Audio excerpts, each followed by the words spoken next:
जय हिंद दोस्तों, यदि एक सैनिक रिटायर्ड होके आता है और उसका स्टेशन पर स्वागत होता है और स्टेशन से घर तक बड़े बैंड बाजे के साथ वो अपने परिवार के पास आता है और एक नया चलन शुरू हुआ है, मैं इस बात को मानता हूं। दूसरा, अग्निवीर पहली छुट्टी काट के आते हैं और उसी तरह उनका स्वागत होता है और एक समारोह आयोजित किया जाता है। और यहाँ पर एक मेरे भाई कह रहे हैं ये नया चलन शुरू हुआ है, अग्निवीर पहली छुट्टी आता है तो वहां पर एक तमाशा किया जाता है। फिर हम लोग बुढ़ापे पे रिटायर्ड होके आते हैं और हम एक खर्च करते हैं और खर्च करके बड़ी नौटंकी करते हैं और वहां पर हम देश भावना की बातें करते हैं। और रिटायरमेंट के बाद असली परीक्षा शुरू होती है। जब आप सेना में होते हो तो ट्रेन में भी आपको कोई सीट नहीं देता है, तो ये देशभक्ति झूठी है।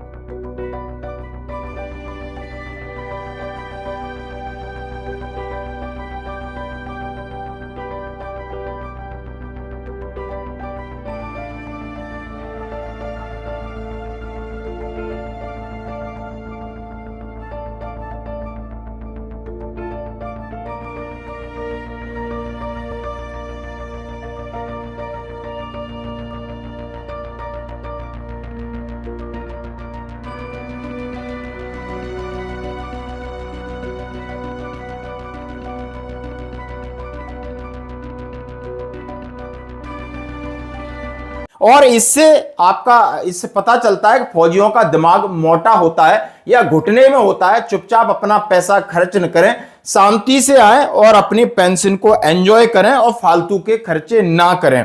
और जब मैंने ये देखा और साथ में देखा, शायद हमारे कोई भूतपूर्व सैनिक भाई हैं वो अपना अनुभव शेयर कर रहे हैं, तो दोस्तों आज इस बात पर मैं बात करना चाहूंगा। हाँ जी दोस्तों, और वो जो चीजें होती हैं, अग्निवीर आता है वो फेसबुक और इंस्टाग्राम पे होता है, फौजी भाई आता है और उसके तमाम वीडियो इंस्टाग्राम और फेसबुक पे होते हैं।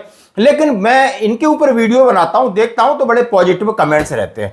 अब बात आती है कि फौजी का सेलिब्रेशन फौजी नहीं करता है, फौजी के परिवार वाले करते हैं। वो उसकी पत्नी करती है, जो कि वो जब से शादी के बाद हमेशा उस दहशत में रहती है कि मेरा पति जिंदा लौट के आएगा या नहीं आएगा, कहीं तिरंगा तो नहीं आएगा, कहीं ताबूत में तो नहीं आएगा। उसके बच्चे बड़े हो जाते हैं तो वो उसने देखा होता है कि हमारे पिता का संघर्ष कितना बड़ा होता है, कभी नॉर्थ ईस्ट में, कभी आरआर में, कभी कहीं है। ये तो वो फैमिली क्वार्टर में उनके साथ रहा है, तो लगता है उसको 7-7 दिन पिताजी दिखाई नहीं देते हैं, कहां रहते हैं, कब सवेरे उठते हैं, कब पीटी होती है, कब ड्यूटी होती है, कब एक्सरसाइज होती है, कब कहां चले जाते हैं।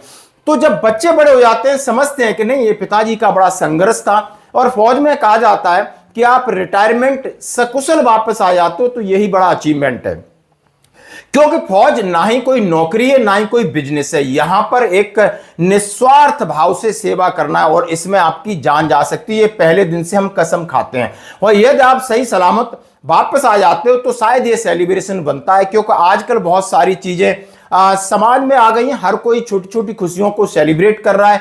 शायद पुराने समय में न होता हो, लेकिन यहां तो अब तो परंपरा बन गई है। और ऐसे परंपरा पहले हिमाचल या पंजाब, जहां पर ज्यादा फौजी होते थे, पहले से है और राजस्थान में भी थी, लेकिन अब हर जगह हो गई है। तो दोस्तों इतना बड़ा संघर्ष के बाद इस तरीके से लिखना कि हाँ ये बात सही है कि आप देशभक्ति यदि सिविलियन कहते हैं तो आपको वो देंगे कुछ नहीं, देंगे कुछ नहीं, ये बात सही है। प्रशासन अधिकारी आएंगे, अपनी जेब से कोई कुछ नहीं देगा। और उसके बाद सेवानिवृत्ति के बाद यदि आप राजनीति में जाते हो तो फिर लोग आपकी टांग पकड़ के खींचेंगे, बड़ा फौज से आया है, इसको कुछ पता ही नहीं है, फौजी का दिमाग घुटने में होता है, अभी ये राजनीति करने लगा है।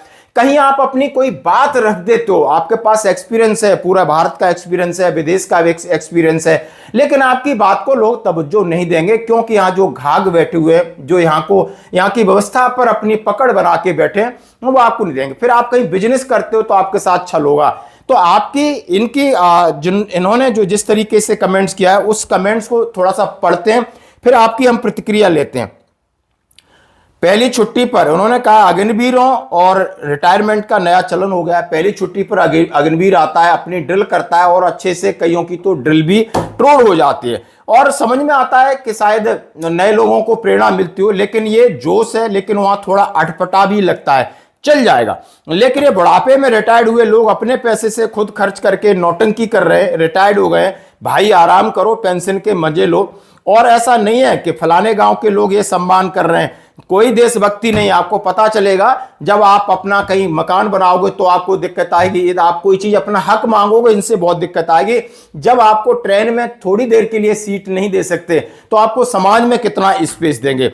ऐसे तो लोग फौजियों को वैसे ही कहते हैं मोटे दिमाग के लोग हैं, और ऊपर से आप ऐसी हरकतें करके दिखा रहे हो। भाई इनकी धारणाओं को सच साबित न करें और अपने शांति से रहें।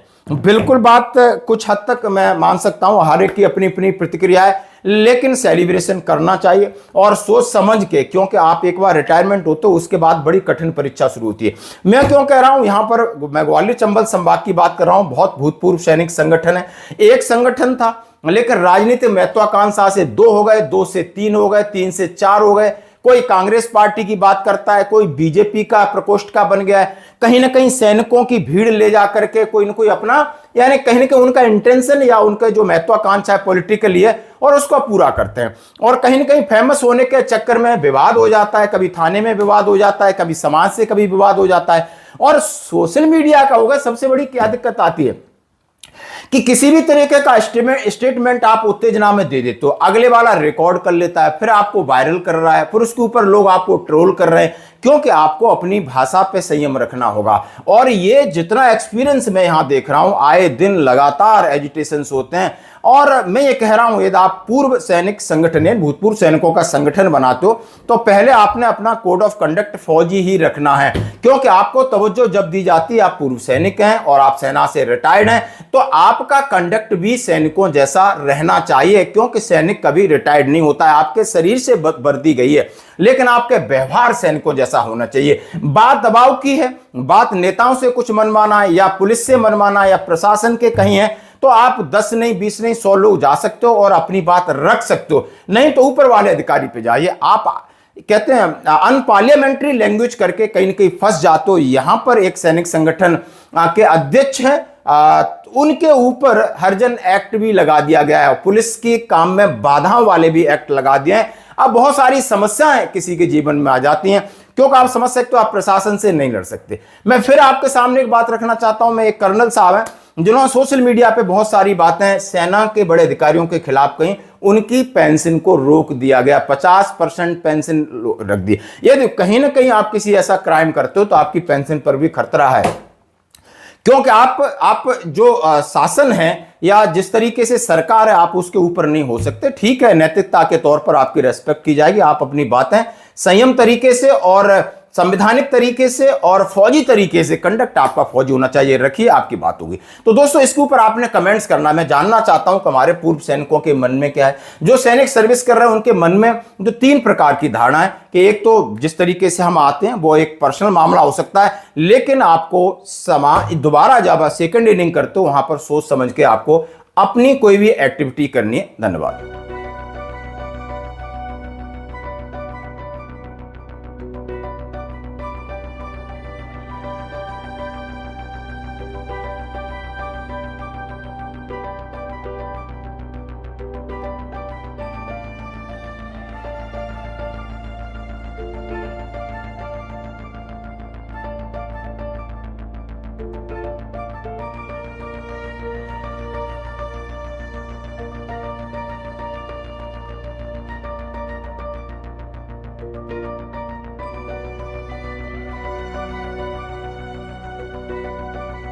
अगली बार आगो तो वर्दी पहन के आगो ने। हाँ माँ।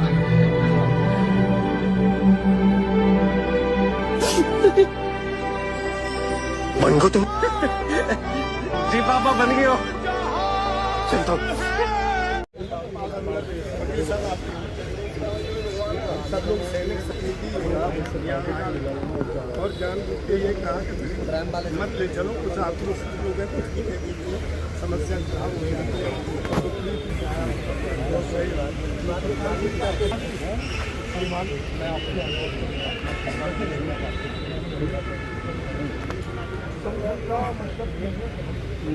बात।